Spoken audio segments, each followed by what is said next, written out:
Sir Badalot and the Cranky Danky Dragon, written by Rachel Jankovic and illustrated by Forrest Dickinson.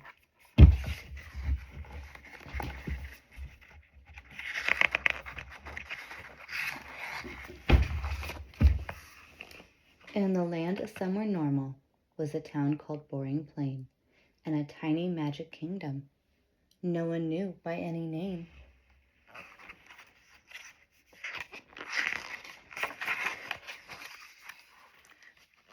Just a heave beside a willow, swelling ground and scattered light. Imagine walls around a castle, imagine castle around a night. But it wasn't always quite there, not like you might have thought, because the boy who built the walls was called Sir Badalot. And underneath that gentle heave, all draped in dappled greens, lived the cranky danky dragon with his heart of hard to please. Now this cranky danky dragon liked to drink a dragon wine that he made of boys complaining, brewed in a bitter brine.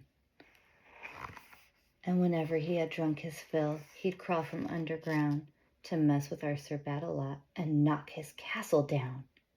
Just the heave beside a willow, swelling ground and scattered light. Imagine walls around a ruin, ruined plans around our night. One morning when the willow's hands were stirring swampy water, that dragon dragged his body out to stir some fuss and bother. The dusty sun was shining down on mud that was a baking by Badalot's last castle, that old ruined undertaking.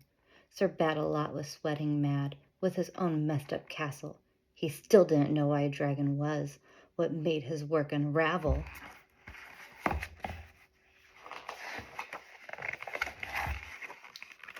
Well, Badalot kicked up a fuss, a big complaining holler, and the dragon filled his tummy up with all that whiny squalor. He felt around for nasty words and kicked the lovely willow. He grabbed a stick and beat the ground into a dusty billow. These sticks are dumb, this tree is rude, that stream is made for ugly, and I'm the only boy around whose life is mad and muddy. When his fuss was finally over, so rude words no longer came, and our night was looking round with just a tiny bit of shame. Go on, the dragon said in his slinky-dinky whisper. I love what you've been doing here, you poor old picked-on mister. Sir Badalot spun around and saw, right there beneath his tree, the cranky Dakin dragon and his heart of hard to please. Sir Badalot didn't have a thought, just heart-drum, dry-tongue panic, an overwhelming need to run, making him lame and frantic. That dragon sprayed him down, knocked him flat, and kept on blowing. Sir Badalot's whole kingdom now with mud and junk was flowing. Kabloo!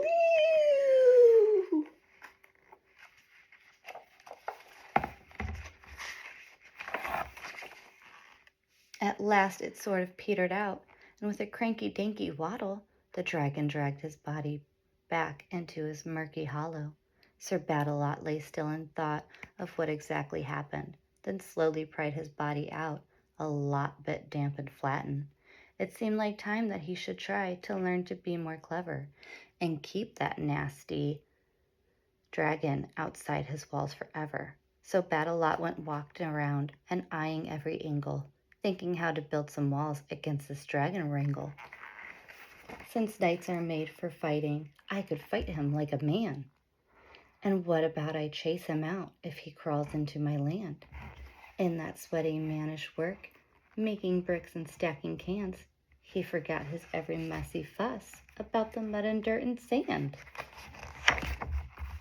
He started seeing things he loved, the bark, the grass, the swallows, the willow trees of draggy greens, and frogs in swampy wallows. His eyes drank in dappled light, the heaving ground and swallows. He listened to the willow swish in time with breezy rattles. Well, all at once he loved his land. His heart and sun was shining, so he could see just what he had, and wondered at his whining. This place was worth of a fight. He'd spend his life to keep it. I'll hunker down and fight it out. Now let that dragon sink it. Well, our cranky-danky dragon was not used to waiting long to get his fussing and complaining for his brew all whiny strong. But now he waited and he waited. Nothing came, no angry words. And so he dragged his cranky carcass out and couldn't believe what he heard. Sir Badalot was singing, singing. He was singing in the sun. Not a hissy spit or grumbling fuss, just a happy working song. Now the cranky-danky dragon, with his heart of heart to please, couldn't let that boy go messing round all cheerful in the breeze. He scrabbled to the rocky wall, so mad and hungry hot, he would make that boy complain. He would give him all he got. So he took a big old cranky breath and stomped his scaly feet. Then he opened up his giant mouth, but nothing came out at all. Sir Badalot was breathing hard, still scared of that old dragon. His belly did a pancake flop, but he knew he had him. I love my tree, I love my land, I love breezy rattles. I love the frogs, the birds, the sun, I love my little castle. Sir Badalot could laugh some now. He saw him plain and clear, but he kept behind his rocky wall and shouted so he'd hear.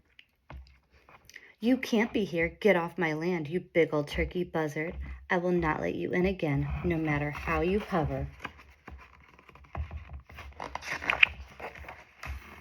And as he spoke the strangest thing, the dragon started fading. He couldn't keep up without a drink of fussing and complaining.